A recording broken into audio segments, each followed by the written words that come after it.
اعوذ باللہ من الشیطان الرجیم بسم اللہ الرحمن الرحیم۔ السلام علیکم عزیز طلباء، امید کرتی ہوں آپ سب خیریت سے ہوں گے۔ آج ہم لغت الاسلام کے 7ویں لیکچر کے ساتھ آپ کے ساتھ حاضر ہیں۔ آج کا ہمارا سبق ہے سبق نمبر 4، زکوٰۃ کی معاشرتی اہمیت۔ اپنے سبق کی ریڈنگ کا آغاز کرتے ہیں۔ زکوٰۃ کے معنی۔ زکوٰۃ کے معنی ہے پاک کرنا، بڑھنا اور نشوونما پانا۔ زکوٰۃ ادا کرنے سے مال پاک ہو جاتا ہے اور اللہ تعالیٰ اس میں اضافہ کر دیتے ہیں، اس لیے اسے زکوٰۃ کا نام دیا گیا ہے۔ شریعت کی اصطلاح میں زکوٰۃ سے مراد وہ خاص رقم ہے جو مقررہ کردہ نصاب پر سال مکمل ہونے کے بعد ادا کی جاتی ہے۔ زکوٰۃ کی اہمیت۔ زکوٰۃ اسلام کے 5 بنیادی ارکان میں سے تیسرا رکن ہے۔ قرآن مجید میں اکثر مقامات پر نماز اور زکوٰۃ کا حکم ایک ساتھ آیا ہے، جس سے زکوٰۃ کی اہمیت واضح ہوتی ہے۔ اس طرح نماز کے بغیر اسلام کی تکمیل ممکن نہیں، اسی طرح زکوٰۃ کے بغیر بھی اسلام کی تکمیل نہیں ہو سکتی۔ خلیفہ اول حضرت ابوبکر صدیق رضی اللہ تعالیٰ عنہ نے اپنے ایک اہم فیصلے کے ذریعے زکوٰۃ کی اس اہمیت کو واضح کیا ہے۔ ان کے عہد حکومت میں کچھ قبائل نے زکوٰۃ ادا کرنے سے انکار کر دیا تو آپ رضی اللہ عنہ نے ان کے خلاف جہاد کا اعلان کر دیا۔ یہ اس بات کا اعلان تھا کہ اسلام میں زکوٰۃ سے انکار کرنے کا مطلب اسلام کے دائرے سے نکل جانا ہے۔ نماز بدن کی عبادت ہے اور زکوٰۃ مال کی عبادت ہے۔ بندگی رب کا تقاضا اس وقت تک پورا نہیں ہو سکتا جب تک جان اور مال دونوں کے ساتھ اللہ تعالیٰ کی بندگی نہ کی جائے۔ نماز اللہ تعالیٰ کا حق ہے، زکوٰۃ بندوں کا حق ہے۔ اسلام میں حقوق اللہ کے ساتھ ساتھ حقوق العباد کو پورا کرنے کی بھی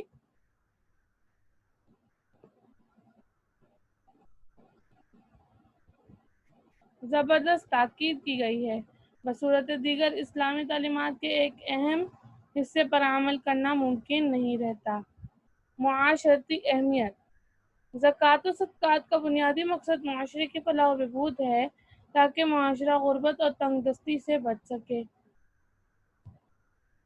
زکوٰۃ انسان کے جذبہ حرص و طمع کا بہترین علاج ہے، کیونکہ طمع ہی ہے جو انسان کو بہت سے غلط کام کرنے پر آمادہ کرتی ہے۔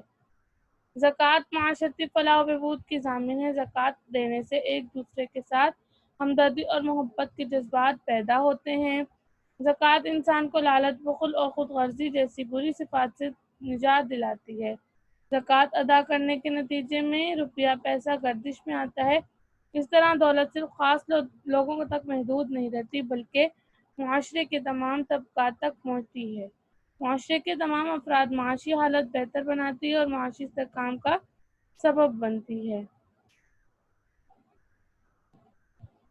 اسلام کی ترویج و اشاعت کے سلسلے میں زکوٰۃ کا استعمال معاشرے میں بھلائی کو پروان چڑھاتا ہے۔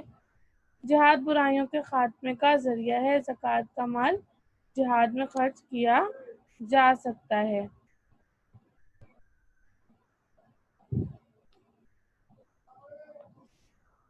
عزیز طلباء، زکوٰۃ کے معنی ہے پاک ہونا، بڑھنا اور نشوونما پانا۔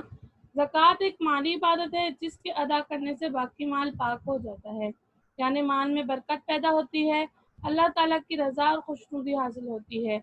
اسلام کی بنیادی تعلیمات میں ایمان اور نماز کے بعد زکوٰۃ ہی کا درجہ ہے، یعنی زکوٰۃ اسلام کا تیسرا رکن ہے۔ نماز حقوق اللہ کا حصہ ہے جبکہ زکوٰۃ حقوق العباد میں شامل ہے۔ قرآن مجید میں جہاں جہاں نماز کا ذکر ہے وہیں زکوٰۃ ادا کرنے کا بھی حکم دیا گیا ہے۔ ارشاد باری تعالیٰ ہے وَأَقِیمُوا الصَّلَاةَ وَآتُوا الزَّکَاةَ، اور نماز قائم کرو اور زکوٰۃ دیا کرو۔ زکوٰۃ کی ادائیگی ان مسلمانوں پر فرض ہے جن کے پاس کم از کم 7.5 تولے سونا یا 52.5 تولے چاندی ہو، یا اتنی ہی مالیت کے برابر رقم ایک سال سے جمع ہو تو اس پر 2.5% کے حساب سے زکوٰۃ ادا کرنا فرض ہے۔ حلال طریقے سے کمائے ہوئے مال کو ہی اللہ تعالیٰ قبول کرتا ہے۔ اللہ تعالیٰ پاک ہے اور پاک چیزوں کو ہی پسند کرتا ہے۔ زکوٰۃ کے لیے نیت کا خالص ہونا بھی ضروری ہے، یعنی اللہ کو خوش کرنے کی نیت سے مال خرچ کیا جائے۔ زکوٰۃ کا مقصد کیا ہے؟ کہ زکوٰۃ کو کیوں ادا کیا جائے، اس کا مقصد کیا ہے؟ زکوٰۃ کا مقصد دولت مند لوگوں میں یہ احساس پیدا کرنا ہے کہ مال و دولت ان کی ملکیت نہیں بلکہ یہ اللہ تعالیٰ کی ایک امانت ہے جسے اس کے احکامات کے مطابق ہی خرچ کرنا چاہیے۔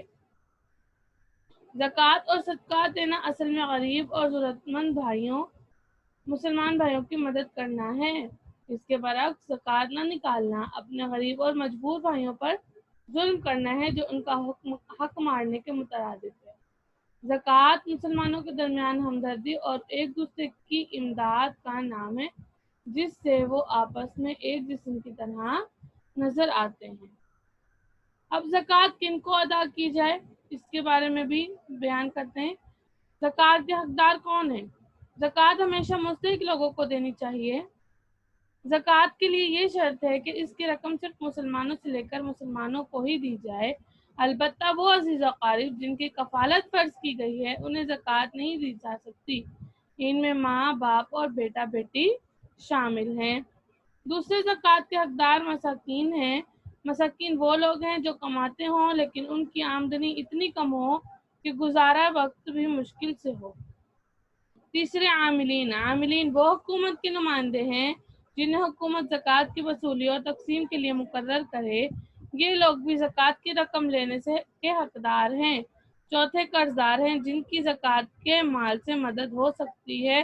پانچویں وہ مسافر جو کسی مصیبت میں گھر جائیں۔ چھٹے وہ نو مسلم بھی اس رقم کے حقدار ہیں جو مالی طور پر کمزور ہوں، انہیں اسلامی تعلیمات سے واقف کرانے کے لیے زکوٰۃ کی رقم خرچ کی جا سکتی ہے۔ ساتویں، اسلام کی تبلیغ اور جہاد اور دیگر سماجی اور بھلائی کے کاموں کے لیے بھی زکوٰۃ کی رقم خرچ کی جا سکتی ہے۔ ڈیئر اسٹوڈنٹس، سے بات ثابت ہوئی کہ زکوٰۃ کے 7 مصارف ہیں جو میں نے آپ سے بیان کیے کہ جن کو زکوٰۃ، ایسے 7 لوگ ہیں جن کو زکوٰۃ ادا کی جا سکتی ہے۔